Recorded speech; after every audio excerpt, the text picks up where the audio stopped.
What is going on, YouTube? Okay, coming to you with a 4-part series, maybe more, of Stiletto and I out at Bass Pro Shop talking about our 5 favorite folders. We do talk about a couple other topics in between. The audio sucks. The video of us has our head cut off, but that's all a learning curve, so we can always get better from this point on. But this is all after I told Stiletto how easy it is to do cell phone videos and post them. And it's not being too easy, so I got to re-edit and delete a lot of stuff to try to even get this big of a file to go off my phone. So anyway, enjoy, and hopefully we'll see you on the next ones. All right. New intro? Okay. Wild West. Hey, how y'all doing out there in YouTube land? This is Stiletto coming at you from the Wild Wild West. Today I'm here with Lucky Bass Herd. What up, YouTube? How y'all doing out there? We're over here at Bass Pro Shops, and we're just going to show you our favorites real quick.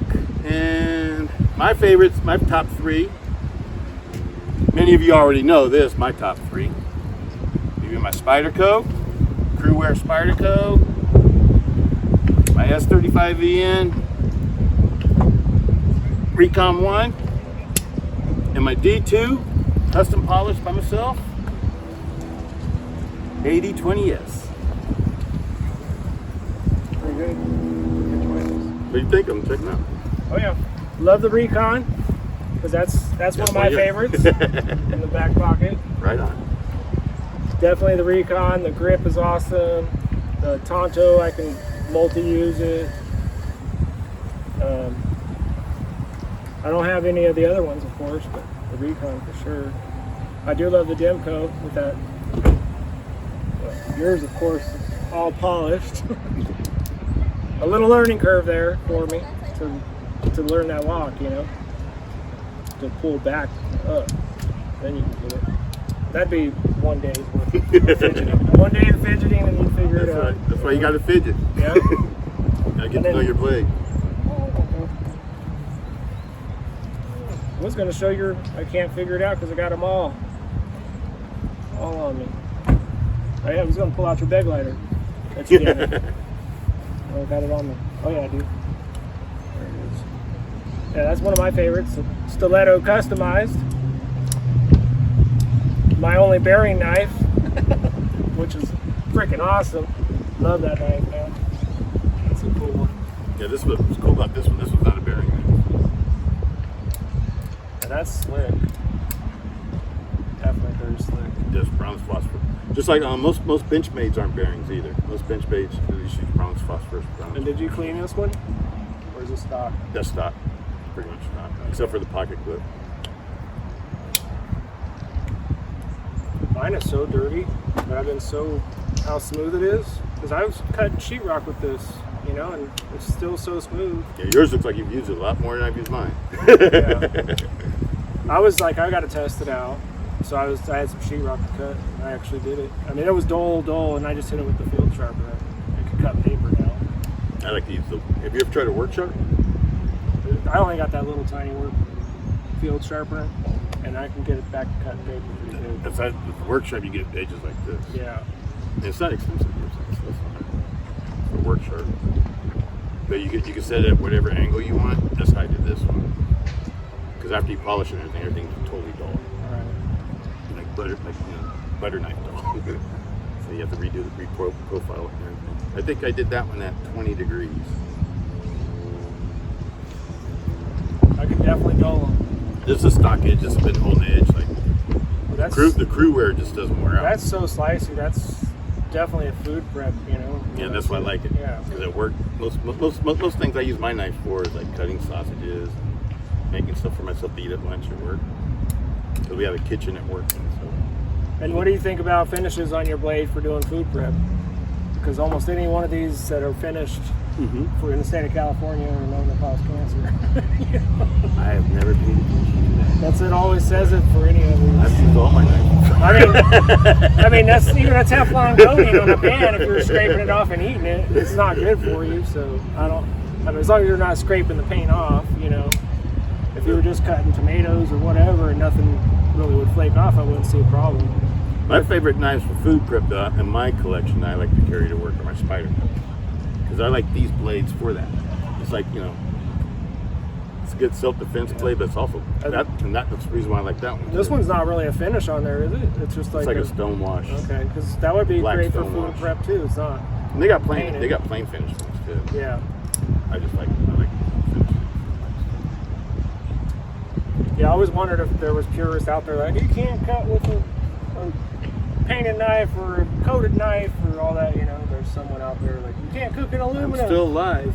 But you know, who knows? Maybe I got cancer. I don't know. we all probably got I've been doing it It's for just- years. It's just waiting to show itself. I always have people mention in the comments, you know, stuff like that. You know, oh, well, you can't use that one for food. Blah, blah, Well, blah, people blah. say you can't use aluminum to cook in. and certain steels people complain about too. Yeah.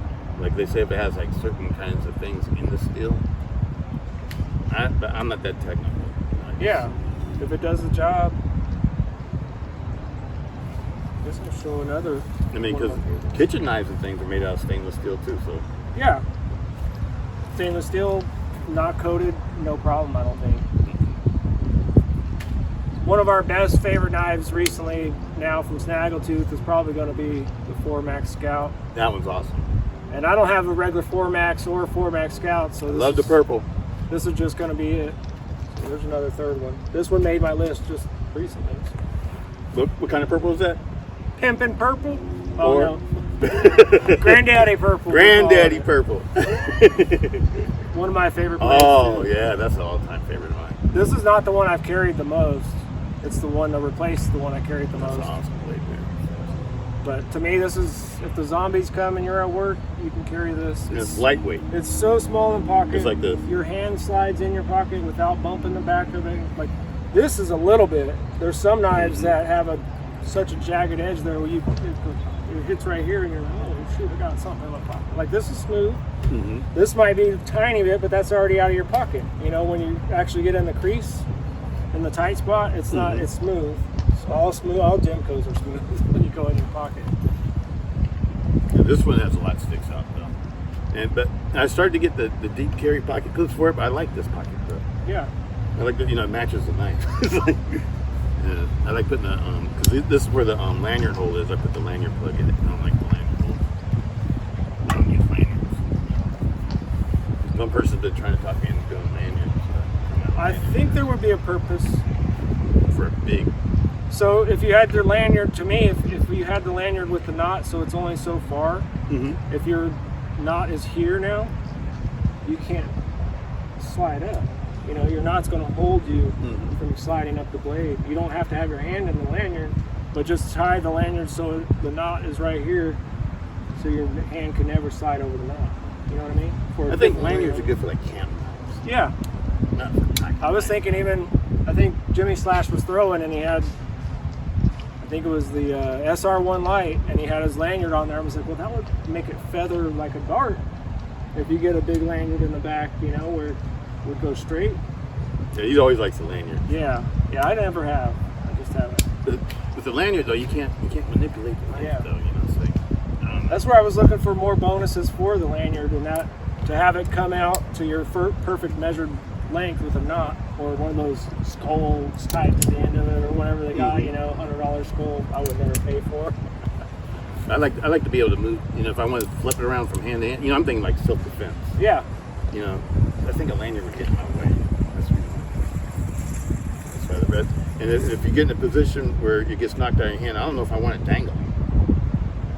You know what I mean? I'd rather have it drop on the floor than not have to worry about it cutting me. Yeah, it's true, very true. Now that's what I think of. I love these though. I love the rings. Oh yeah. Because the rings make it easy to pull out your pocket. That's the reason why I like them. I'm not a ceramic master or anything like that. I swear, if I had this when I was 20, I would have two of them. I'd have one sharpened rough for sheetrock and drywall and insulation, and I would just use that because when you're pulling down a line, you just got this thing. Oh, it was so awesome using this. Actually using it where you shouldn't. But if I was 20 years old, I would definitely have. The Recon, the old Recons and stuff, they're made for anything. I didn't know about these back then. You know, a lot of these knives I didn't know about. Yeah, these are the toughest knives on this table. The triads. Or this one too. I know you've seen this one. This is the old one, the old Gerber Gator Oh, that's a good one. from the 90s. It had a 1/4-inch chip taken off. I sent it back to Gerber for $5 shipping, and then they re-profiled that. So it's a 1/4-inch shorter than the Never original. know. I couldn't tell. I know because they got a forever warranty. Mhm. It was just $5 shipping.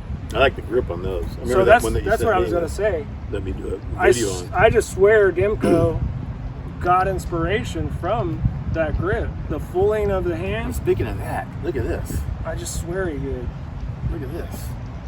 Yeah, The handles it's, are identical. they're all real close, and I think he got But one of this is these in his beyond hand. close. Yeah, that's crazy. And these have been around for a long time, longer than these have. So. I mean, the swell is right in the same spot. The Spyderco's always make really nice handles. And then I think if Dimco ever had this knife and you put it a buck at the same time in your hand, you're going with this one in comfort. Yeah, those are super comfortable. So if you had the I buck, like the rubberized grip Yeah. on those. Those are like super comfortable. so that's the old one. That's an excellent knife for like cleaning deer, for actual hunting deer. I did bring the new one. That's the one I did the video on. Yeah. You can even see And them. these kind of, I don't know if you ever cleaned a deer or whatever, Yeah. but these kind of blades are better than that. Yeah, I love the shape of And the it. reason why is because the what do you call it, buoy buoy blade has a clip that comes up. It's really made for stabbing people. It's meant to be a fighting type blade. These are meant for like cleaning animals and stuff. And it's like when you get inside where the guts are and stuff like that, you want a drop point. You don't want a point that comes up. And the same thing there with how you were just explaining the liners, how they come in and around, Mhm. the bolsters. I remember watching this one against the buck, a cold steel, I can't remember what, but the buck one's hit and this one has no liners.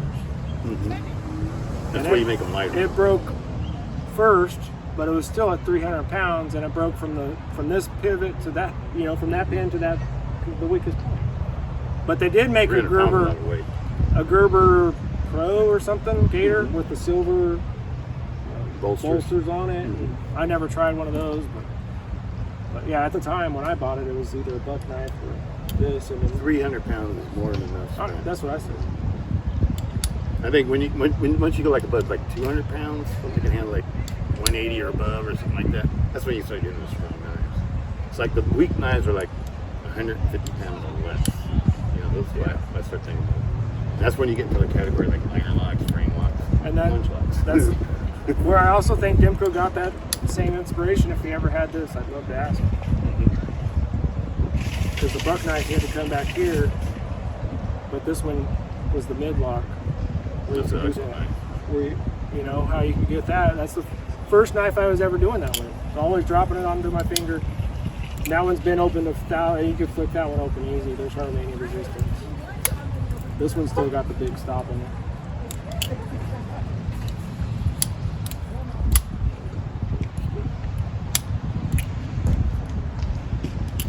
Now this one they should have put a thumb stud on. What do you think? I thought so.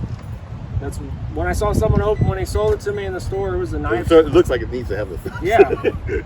When they showed it to me in the knife store, they opened it without a hand, and then I was throwing my elbow out, doing all this crap. And I was like, how in the hell did that guy do that? And then finally I got How it you one did day. this way. The chicken wing. Yeah. The chicken wing always works where you just.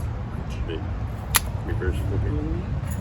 I even like doing it that way. Where you can pop it and drop it. That one.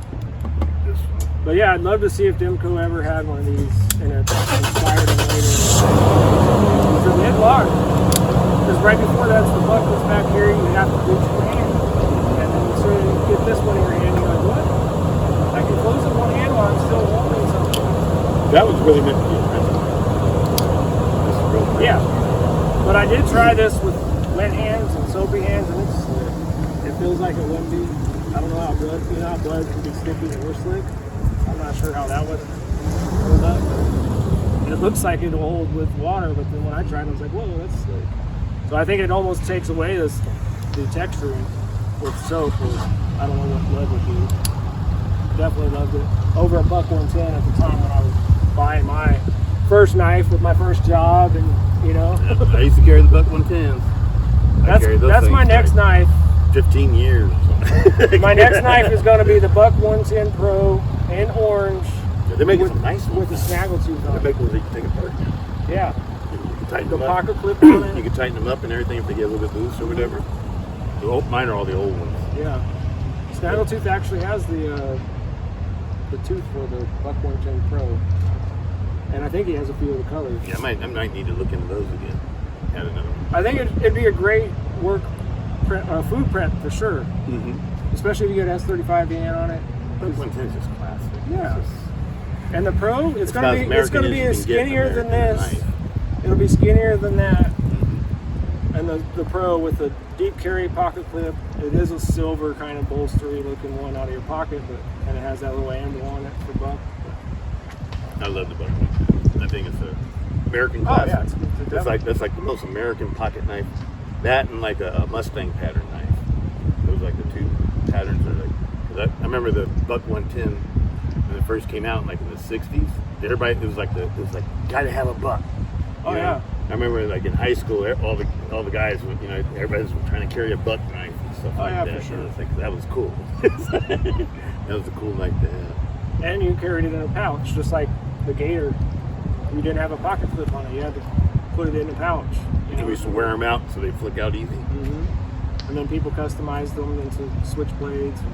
But it's funny though, because like those knives, when you wear them out, they get a little bit up and down, a little bit side to side. But that's when they work good. And nowadays, people don't like that. Yeah. People freak out if it's got little dubs. They want everything to be solid.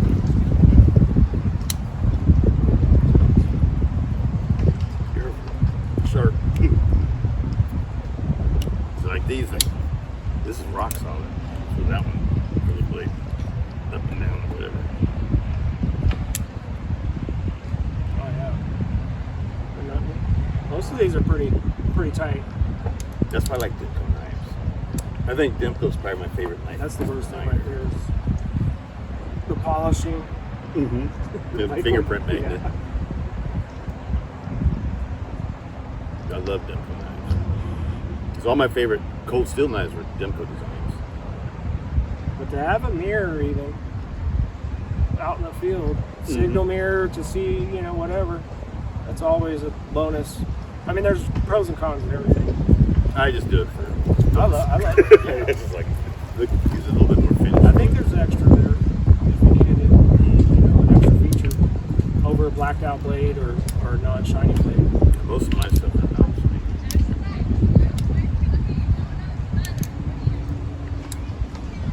Pretty freaking awesome. What are you calling this one? Is this the Purple Rain? That's Purple Haze. Purple Haze. Which one's the Purple Rain? I didn't bring Purple Rain. Oh, okay. Purple Rain was an 80-25. Whatever. And then you got other purple ones, but what's their names? I forget. I always call them Purple Rain. All of them are purple? I named this one Purple Haze because of you. Okay. You we got a you granddaddy gotta name one of those Purple Haze. I mean, there's got to be more purple names out there. Every purple one's got. I like music. Old rock and roll. Oh yeah.